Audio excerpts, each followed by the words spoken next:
తెలంగాణ అసెంబ్లీలో మైనింగ్ మంటలు దాచుకున్నాయి. మైనింగ్ అంశంపై హరీష్ రావు మంత్రి శ్రీధర్ బాబు మధ్య మాటల యుద్ధం జరిగింది.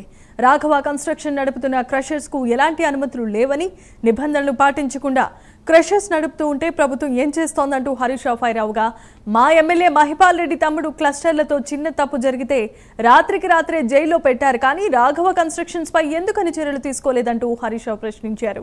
అక్రమ మైనింగ్ కు నైతిక బాధ్యతను వహిస్తూ మంత్రిగా పొంగులేటి శ్రీనివాస్ రాజీనామా చేయాల్సిందిగా ఆయన డిమాండ్ చేశారు. అయితే ఈ వ్యాఖ్యలను మంత్రి శ్రీధర్ బాబు ఖండించారు. హరీష్ రావు డిమాండ్ చేసినట్లు విచారణ చేస్తామని, అంతేకాని స్లీపింగ్ రిమార్క్స్ చేస్తామంటే ఊరుకోమని కూడా అన్నారు.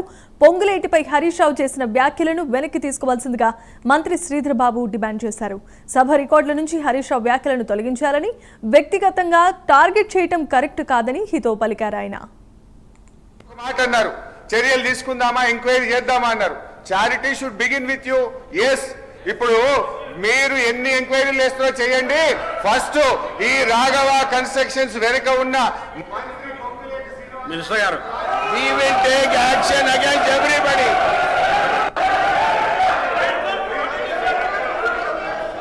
మినిస్టర్ గారు,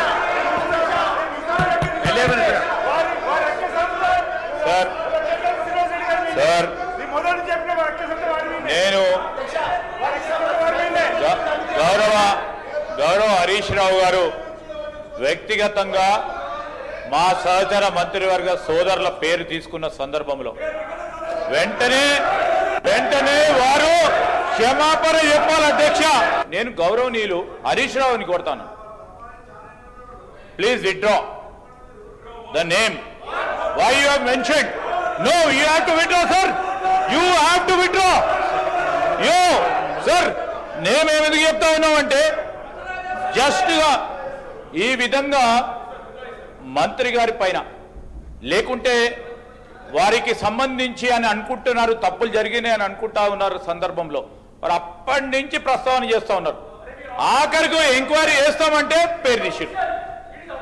ఇది సార్, ఇది వారి పేరు ఉందండి, దాంట్లో పేరు ఉందా, దాంట్లో మంత్రి గారి పేరు ఉందండి, దాంట్లో ఏదో మాట్లాడతారండి. అది అంటే ఇష్టారాజ్యం స్వీపింగ్ రిమార్క్ చేసే అధికారం ఎవరికి ఇచ్చారు సార్ ఈ హౌస్ లో?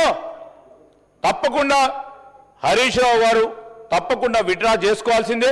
నేను ఇచ్చిన ఆరోపణల మీద నా మీద ఇంత తీవ్రమైన పదజాలంతో వారు మాట్లాడినారు. ఈ క్రషర్ ఆయనకు సంబంధం లేకపోతే ఎందుకు నా మీద పొంగులేటి శ్రీనివాస్ రెడ్డి గారు ఆ రోజు మాట్లాడినారు?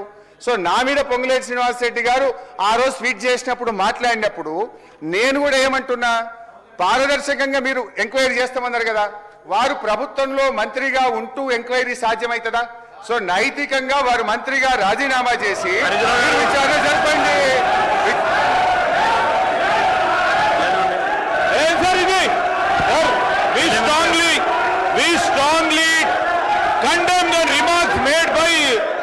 హరీష్ రావు గారు, మేము ఈరోజు ప్రస్తావన చేస్తా ఉన్నాం అధ్యక్ష. ఈరోజు లేనిపోని ఆరోపణలు చేస్తూ కక్ష సాధింపు చర్యలో మంత్రి గారు ఏదో అన్నారని ఒక వార్తాపత్రికల్లో వచ్చిందని దాన్ని దృష్టిలో పెట్టుకొని వారిపైన ఈ విధమైన ఆరోపణలు చేయడం సరికాదు. ఎందుకు సార్, ఎందుకు రాజీనామా చేస్తారు? ఎందుకు ఉండొద్దని సార్? మేము ఈరోజు మంత్రిగా నిలబడి స్పష్టంగా జవాబుదారితనంతో చెప్పారు అధ్యక్ష. ఏం చెప్పారు? ఎవరైనా అక్రమంగా చేస్తే వారి పైన ఎంక్వైరీ చేసి చర్యలు తీసుకోవడం వారు చూపెట్టారు. డిపార్ట్మెంట్ అయితే చూపెట్టారు. చర్యలు తీసుకో వరకు ఆగకుండా దాన్ని ఆధారంగా తీసుకొని ఇప్పుడే చేస్తావా లేదా, రేపు చేస్తావా లేదా, ఈ క్షణమే చేస్తావా లేదా అని ఏ విధంగా అడుగుతారు అధ్యక్ష? ఈరోజు ఏ ఆరోపణలు చేస్తా ఉన్నారో సరి అయిన బేస్ లేదు అధ్యక్ష. బేస్ లేకుండా వ్యక్తిగతంగా చేయొద్దు. వారు చేసిన ఆరోపణలు తప్పకుండా వారు విత్డ్రా చేసుకోవాల్సిందే. మీరు రికార్డ్ నుంచి తొలగించాల్సిందే. ఈరోజు హరీష్ రావు గారు పదే ఒకటే సబ్జెక్ట్ పట్టుకొని, ఒకటే అంశాన్ని పట్టుకొని దాదాపు 50 నిమిషాలు అయింది అధ్యక్ష. దాదాపు 50 నిమిషాలు అయింది. ఈరోజు నేను మీ ద్వారా కోరుతా ఉన్నాను, వారు తప్పకుండా విత్డ్రా చేసుకోవాల్సిందే. లేని పక్షంలో మీరు కూడా రికార్డ్స్ తొలగించాలి. ఒక మాట అన్నారు.